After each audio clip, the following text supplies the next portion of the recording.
campus is empowering. The campus is safe. Her campus is family.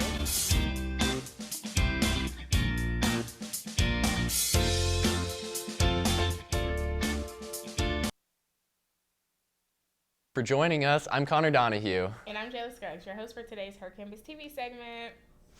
Before we jump into any news updates, Jayla and I have some exciting events to share with you for this week. Bryson Tiller will be performing tonight at the Granada.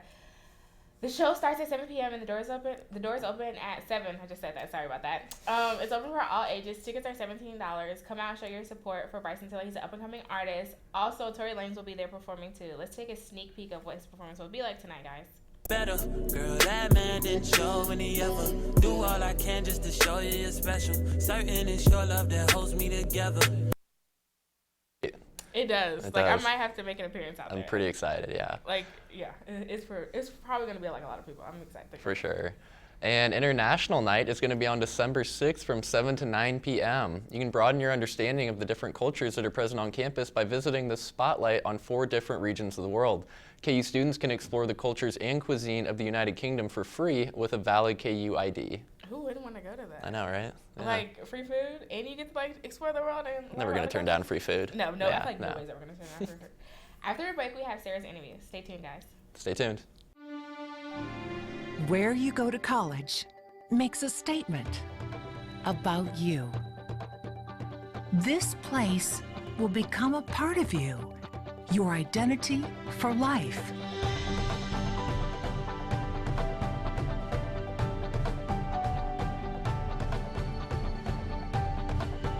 The University of Kansas, a great place to be you.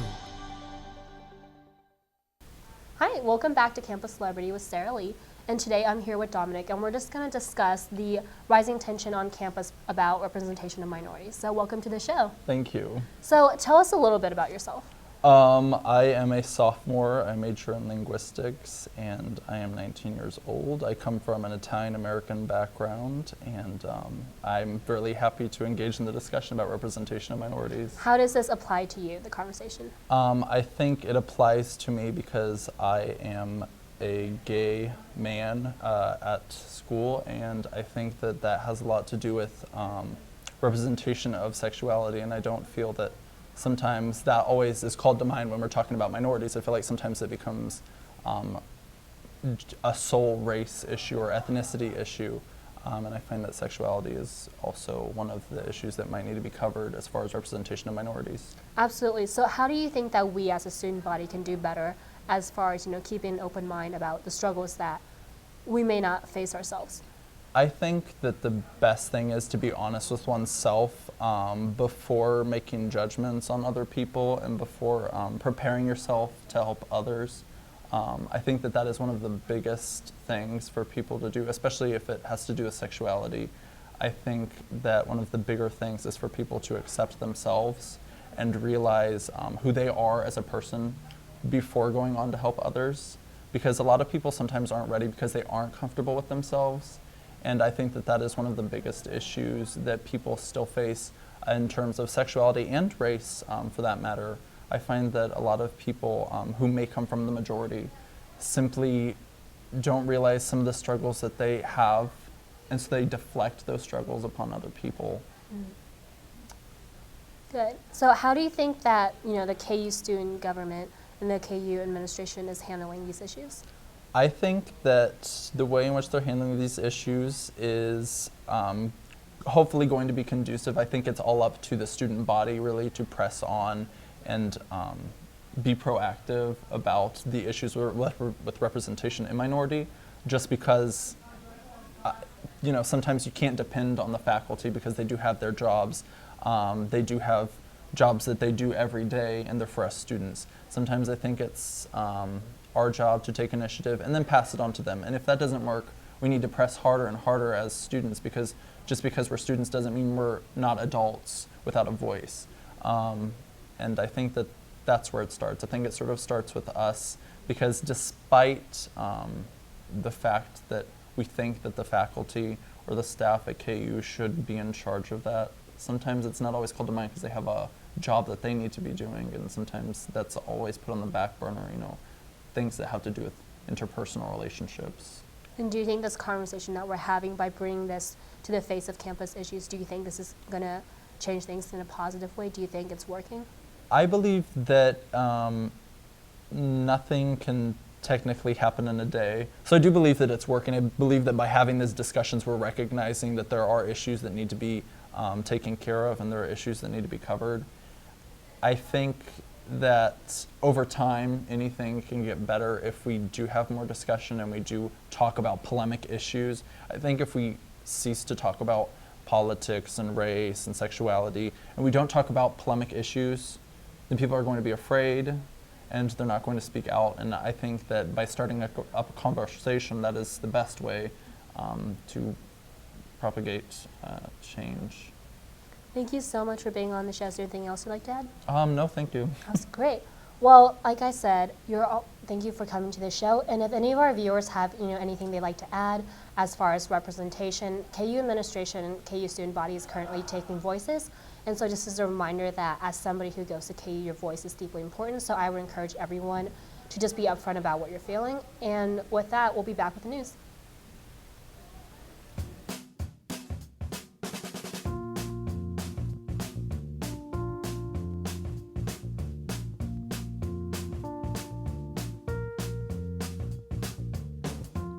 When you shop local in the heart of the city, you support the people that make our community thrive. The money you spend here stays here, in this place we call our home. Lawrence, Kansas, where there's good old-fashioned hometown pride. Eat local, drink local, shop local. Chancellor Bernadette Gray Little addressed the media over the issues present on KU campus. After the race forum, the chancellor's main priorities are to hire a new provost, which Gray Little said it is expected to take 6 to 9 months and will continue to address campus concerns about race. On Sunday, November 29th, world leaders arrived in Paris for potentially historic climate talks. The talk began on Monday, and nearly 150 world leaders attended the United Nations Climate Change Summit. The conference, called COP21, COP stands for Conference of Parties, which is an annual forum about climate change on a global political level. According to CNN, the leaders have one mission, which is to agree on legally binding reductions in greenhouse gas emissions meant to hold global average temperatures short of a 2 degrees Celsius increase over pre-industrial global temperatures. They're also trying to get an agreement that will give certainty to business, to encourage innovation and investment in green solutions, and importantly, an agreement that will give details on how wealthy countries are going to provide $100 billion a year from 2020 to poorer countries to help them deal with the worst consequences of climate change, while also helping them develop economically, improving their citizens' lives without having to resort to burning fossil fuels. That's about all the time we have left for today. We'll be back after the break to learn what to wear to class during these unpredictable weather days, all here on HCTV.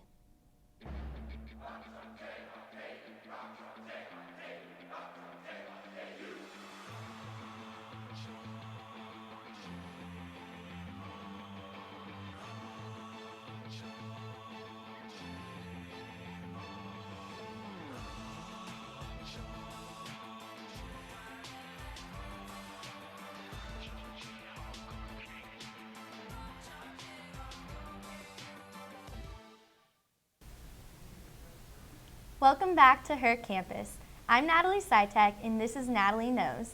Today, I have my friend and fellow fashionista, Tasha, here to discuss what to wear when going out. Thanks for being here today, Tasha. Thanks for having me. Sure thing. So we've established what you need to wear for school and that you don't really have to dress up that much here, but the expectations are pretty high when you go out. So how do you usually dress when you go out?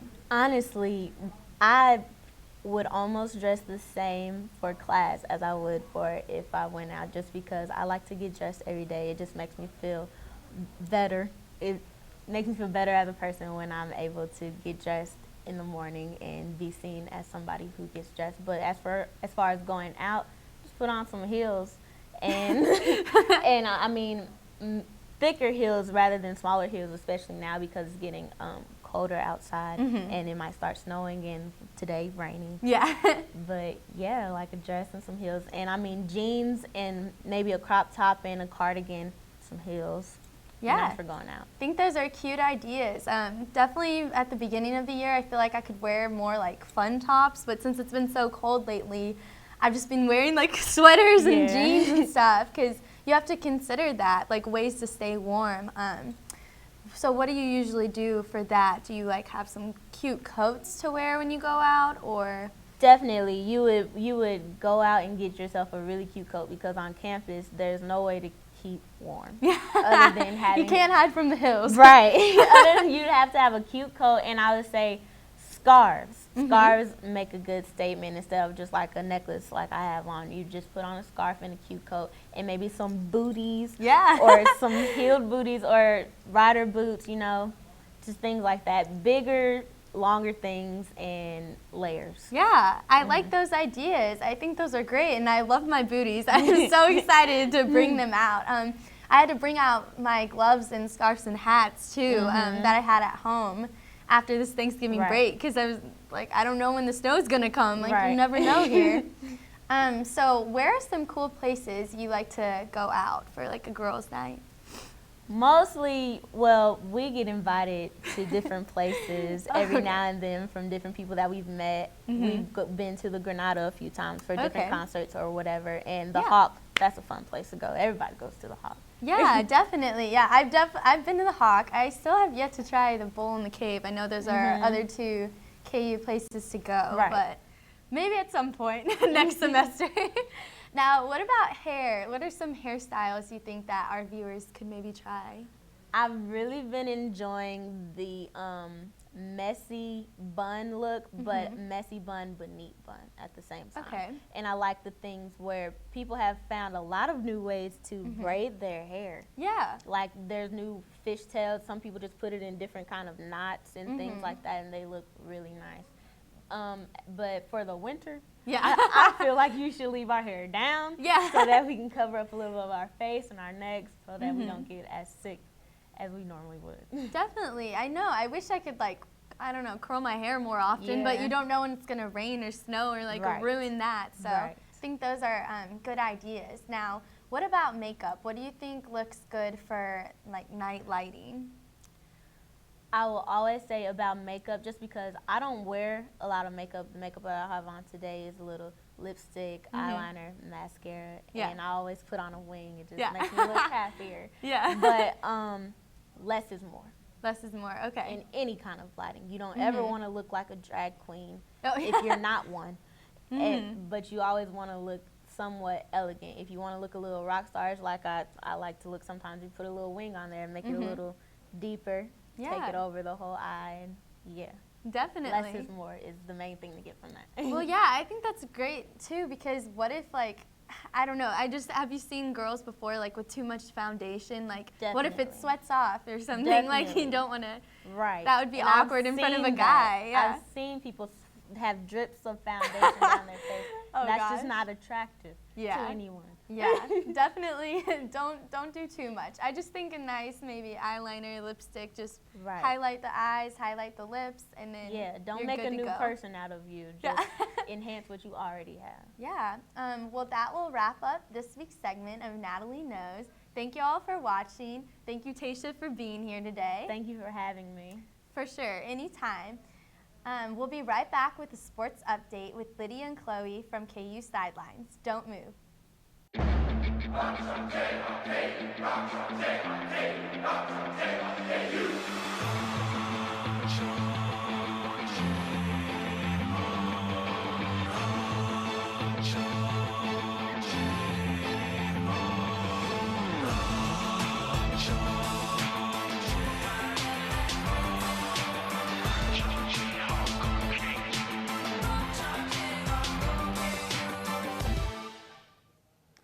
Welcome to KU Sidelines. I'm Chloe Cowart alongside Lydia Taylor.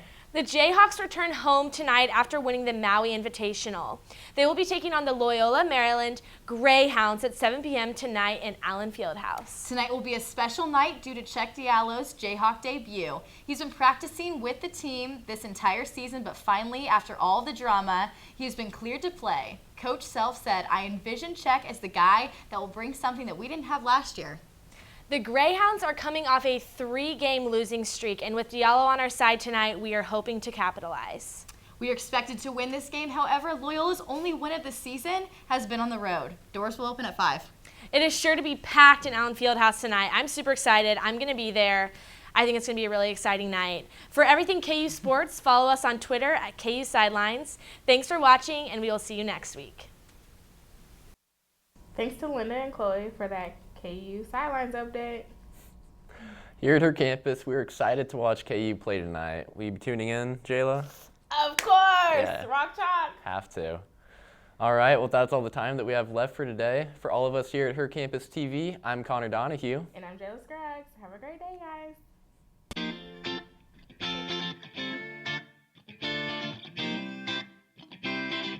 Campus is empowering. The campus is pink. Her campus is family.